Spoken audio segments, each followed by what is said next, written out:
Good morning. Good morning, everyone. Thank you so much for joining us this morning. So we want to get right into this fireside chat. We have a lot that we'd like to get through. Kristalina, I'd like to first start with you. As we look around, we've had several turbulent years. How would you characterize the global economic situation today and the prospects for low-income countries? I want to start with the good news, and it is the world economy today is doing better than we feared even a year ago. Growth is holding, inflation is going down, and the expectation that we will move through this phase of high inflation without recession, the so-called soft landing, is up.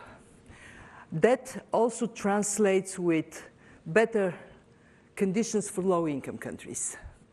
What they see is also their growth prospects improving. They see inflation going down, and some of the low-income countries see prospects of tapping into markets. But this, unfortunately, is not the whole story. Both globally, we are not yet done in the fight against inflation, and major central banks are not rushing to cut interest rates. In low-income countries, the hit of this shock after shock, pandemic, the war in Ukraine, high prices, is felt most profoundly. In fact, our analysis shows that scarring from the shocks in advanced economies and emerging market economies is less than we feared, but scarring in low-income countries is higher than we expected.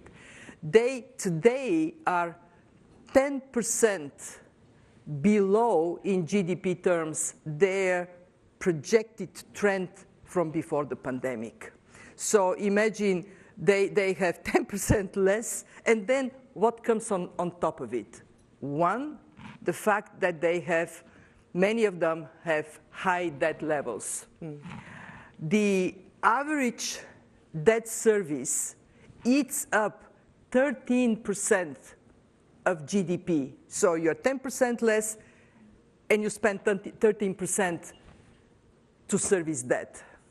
And what I'm particularly worried is that with growth being slow, their chances to catch up are actually worsened. And when we look at low-income countries, we have to recognize they're not one universe with no differences. You have low-income countries with more diversified economies, better fundamentals. They handle all this better. And then you have fragile states. You have countries that are truly facing life or death economic, social difficulties. And this is why it is so important. I want to turn to those who are here and those who are online. Thank you for joining us. It is so important that as we step into the period of the spring meetings, we focus on the low-income countries. And Rachel, thank you for moderating this discussion with Ajay and me. And certainly an important discussion when we think of how different countries have emerged differently coming out of these multiple hits. So, Ajay, given this backdrop, what are the key challenges that developing countries must overcome to eradicate poverty while ensuring our planet remains livable? And in what areas are innovative solutions most needed to address these interconnected issues? Yeah, Dan, thank you for having me. And I'm glad to be here for the same reasons that Kristalina just said. By the way, one little point to not forget.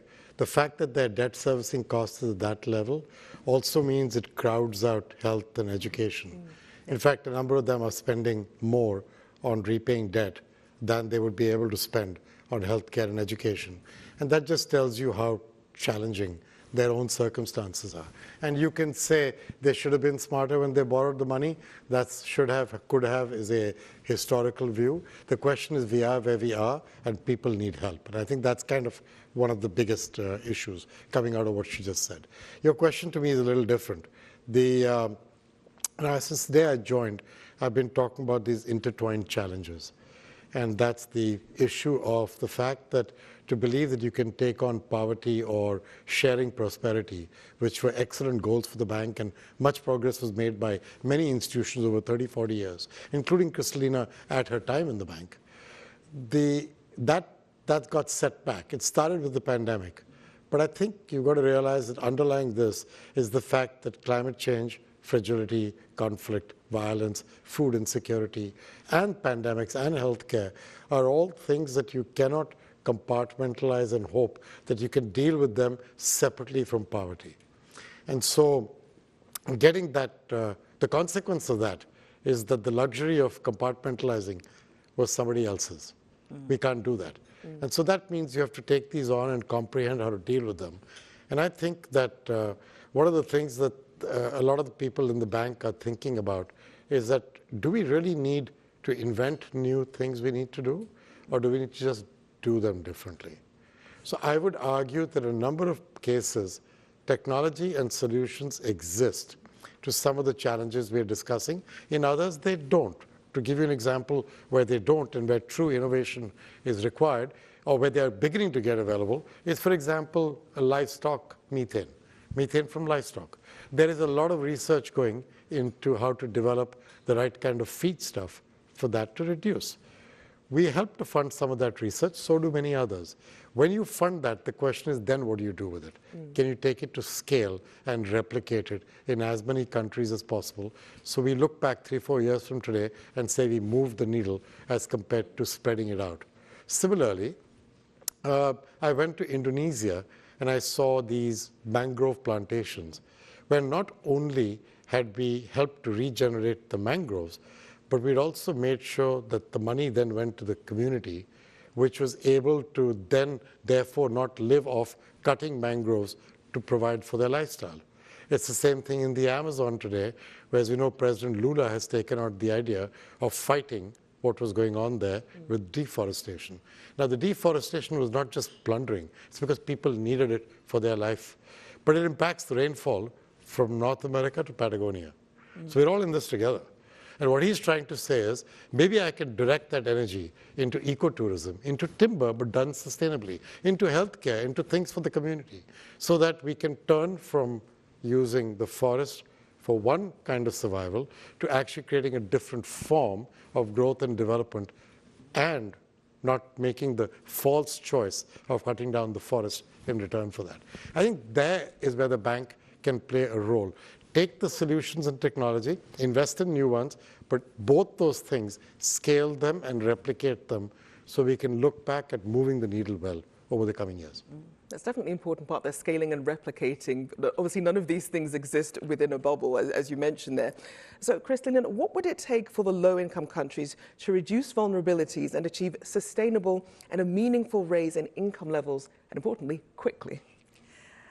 It will take the countries themselves doing more to build strength of their economies, and the international community to be a reliable partner.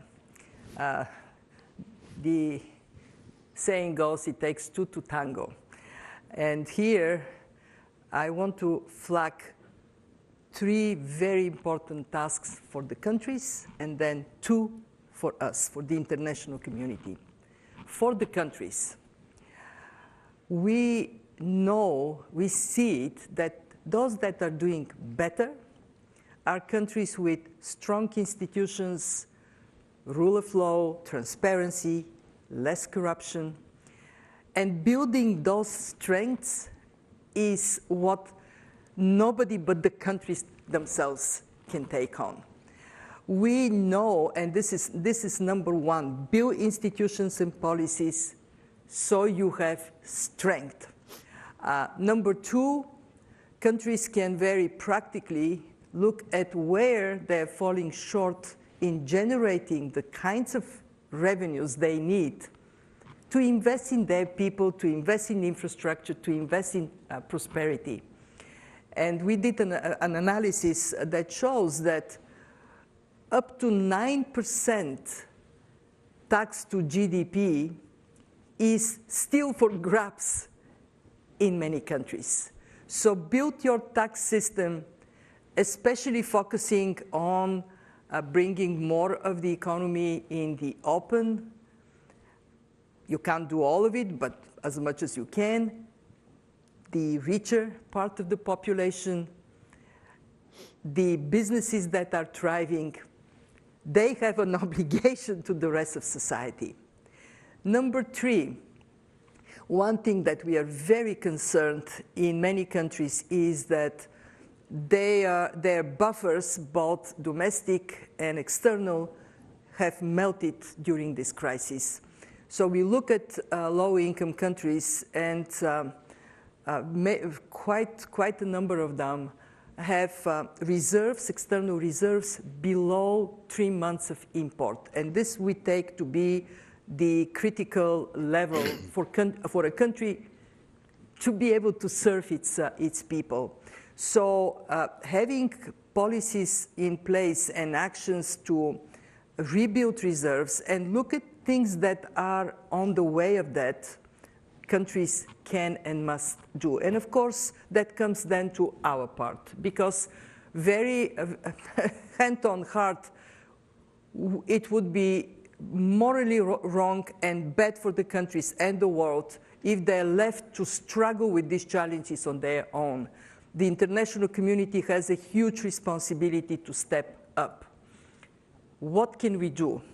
Of course, we are source of financing. For the fund, it is this external capacity. We are balance of payment supporter, so we can provide loans, and we have done it remarkably well. I want to thank our board. I see some of our board members, and I want to thank our staff, because the fund in this period of time stepped up remarkably strongly. We have provided about $32 billion in loans. We also provided $34 billion in SDR allocation to these countries. Of this $32 billion, $24 billion is zero interest rate loans. And if you compare to before the pandemic, our level of lending to this group of countries was below $10 billion.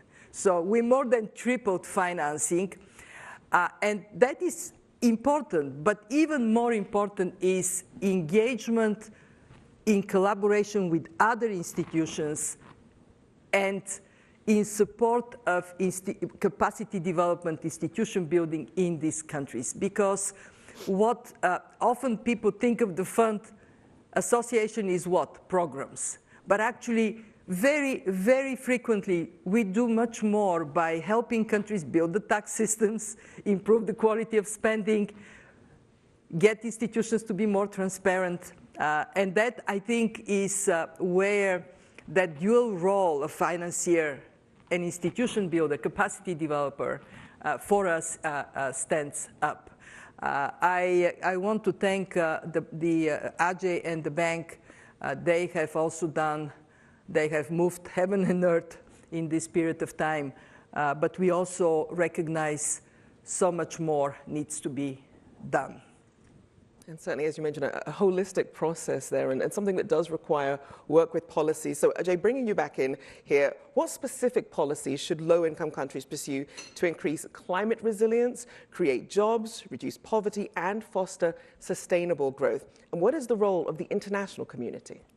So, I mean, if you pick jobs for a minute, which I think is the single best way to drive a nail in the coffin of poverty, then what you have to think about is the fact that in the coming decade, more than 1 billion people in the global south, by global south, I'm loosely saying the emerging markets and developing economies, there's going to be 1 billion odd people coming of age for jobs.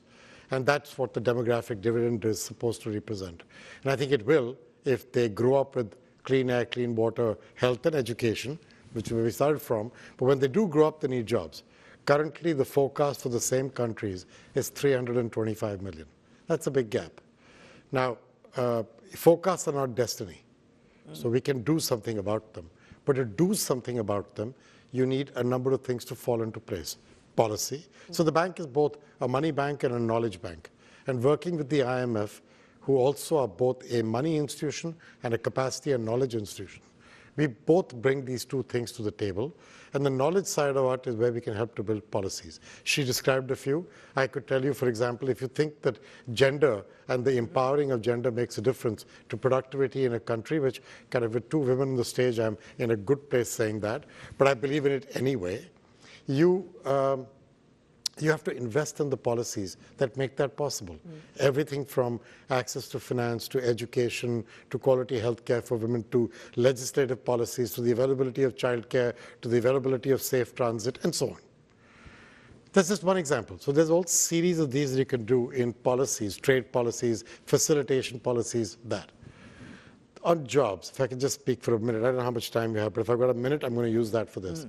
If you took Africa, where you're from originally, yes, where a large part of our effort goes currently, the lion's share of our money tends to go to Africa, particularly from IDA. I believe the jobs that will come in the coming decade will come from 5 areas. Infrastructure and the construction of infrastructure, roads, ports, airports, bridges. Energy, I'm taking it out of infrastructure only because I think connecting people to power deserves its own attention. 600 million people in Africa do not have any power. Changing that is what we think people like us should do. And that'll create jobs. Third will be the whole space of healthcare. Disseminating healthcare to Africa will require primary healthcare centers, nurses, technicians, PPE manufacturing. There's going to be a whole series of jobs there. Tourism, which you can see is already booming. There are recent articles about the growth of hotels and tourism across Africa. yes. And finally, agribusiness, because Africa could be the food basket of the world, if done right, with lots of ifs and buts, but it could be there. Then the question arises, are we all, the international community, helping countries on the ground pursue the right policies and the right financing for these 5? And digitization can help, but if people don't have power, they can't charge their phone with their finger. So we have to get them power. It is a basic human right. And so then, are we digitizing, are we helping them with the right policies and the right financing to make that happen? Those are the kind of questions that she and I are trying to tackle as part members of the international community. It's governments as well, it's other NGOs, it's MDBs, it's the whole lot. But that to us is our task. It's true, because people forget some of these countries risk getting left behind, but if you're not able to have continued reliable power, you do. It's a fundamental basis for everything. Yes. Just as digital identity is the basis for a digital revolution, electricity is the basis even for digital. So. Yep. And so, Kristalina, to follow up here then, how will the IMF ensure adequate support for low-income countries? Well, the number one issue for all of us is to step back and say, what are we talking about? What are the needs? And this is what our team has done at the IMF. We produce a report on macro, well, here it is, I actually can show it. It is on macroeconomic development and prospects for low-income countries. And what we have grasped with in this report is the size of the challenge. It's enormous.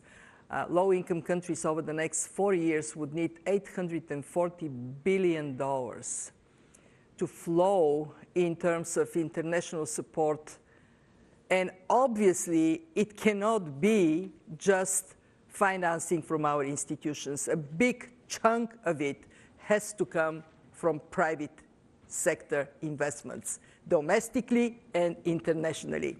So when we look at this challenge, what we are asking ourselves is 2 questions. One, how do we come strong enough on our side? How do we guarantee we have the resources to do our part? At the IMF, we are now starting a discussion. Actually, on April 10th, we are going to have a board meeting to talk about the future of our instrument for low-income countries. It's called Poverty Reduction and Growth Trust. We have managed, with the help of our members, to raise our capacity to finance, but we still have part of the job not finished, which is to bring subsidies so we can have low-cost financing. We have to recognize that our ability to step up matters for the ability of the fund to do our job, I can tell you I expect there would be more demand for financing from both institutions in the years to come because of this huge financial gap. But it also matters because when we are there, we bring confidence for others to come. When the bank and the fund are in the country, we send a signal, including to private investors. This country is moving forward the right way. So I think of the fund in the next years as the time in our history when more of our attention and more of our programs will be focused on this group of countries, on low-income countries. If you look at the history of the fund, it is very interesting because we provide balance of payment support to anyone, advanced economies, emerging markets, low-income countries, and we go through these cycles. The last cycle was Eurozone. But I think in my heart of heart, I am convinced that this next cycle, our task would be low-income countries and vulnerable emerging market economies. And we are really gearing up. We got, for the emerging markets, we got an increase in our quotas, 50% increase. And now the task is to have the PRGT fully equipped, capable to do our part. And I am exhausting our time. So let me pass the baton to Ajay. So I want to make sure we just quickly get these last two questions in. Ajay, the World Bank is launching the process of the International Development Association's 21st replenishment. Please share with us your vision for IDA and what do you hope to achieve with the replenishment and which areas will future IDA support focus on? Well, what I want to achieve from the replenishment is the resources that are required to make all that we're discussing come true. There are 75 countries who currently receive IDA resources, and they need the opportunities that we are talking about because they have all the problems Kristalina talked about at the beginning, but they also have, I think, a wealth of natural resources, including plenty of sun and wind, which is important in the green transition, but they also have human resources, that demographic dividend that I was referring to. But policies and effort done the right way will be required for them to surmount their debt, the investment and trade paucity that we are seeing currently, some of the geopolitics and the fragmentation of the system, which goes against their chance for their time in the sun to come true, right? So I think that's kind of the first part. 36 countries have graduated from IDA over the years, Japan, Korea, India. So there are great examples of countries doing well out of this and now becoming outstanding donors as well. So the place, it works. The question is, how do we get the right amount of resources, both in terms of grants and concessional financing, to her point about subsidies, but also then absolute amounts of money to put at work. And then how do we get our capacity and our knowledge to work for that? That's what I'm trying to work on to make a difference in IDA 21. I think working with Kristalina, who is also beginning more and more with the fund to focus on similar countries, enables us to take 1 + 1 and make 3. We're trying to find intelligent ways where we could cooperate because she has resources that I don't have. I have capabilities she may not have. But the country doesn't care about the two of us being separate. They care about a solution. And finding a way to do that well together is not that easy, but is very important. And that's kind of where I'm headed, in my head, with all our people. Who, this IDA work did not happen in isolation. There's tens of thousands of people who have contributed to it. And they're really keen to see IDA 21 be another great opportunity. And certainly that collaboration, very important, as you mentioned. It does signal, growth coming and renewed interest in these countries as well. Just very, very quickly, obviously, we're going to be moving on to our next session shortly. Just in a few words, what are you hoping to see in the next session? Excitement about the future of these countries. I want us to imagine the idle capital in the north moving because of great conditions, attractive conditions, to the countries where youthful population is eager to work. And this transforming the fate of these countries and bringing prosperity for them and also for the rest of the world. Excitement. Ajay? Two, I think if I can get awareness and knowledge about what they're dealing with, but also the opportunity to know that capacity and knowledge building along with money can be used really well to change their future. Their future is our future. Young people are our future. They have young people. It is time for those young people to get a fair shot at their future. And there you have it. And I want to recognize everybody in the audience, but in particular, what you see on this table are the Deputy Managing Director of the IMF, Antoinette Sayer, sitting right next to Anne Berge, the Managing Director for the World Bank. And next to them are Jayla and Pablo. These are the leaders of our teams. It is such a beautiful picture to see us all together. Indeed, a wonderful collaboration. We're looking forward to seeing that reflected even more going forward. A big thank you to the World Bank President and the Managing Director of the IMF. Thank you so much. Thanks very much, Ajay. Thank you.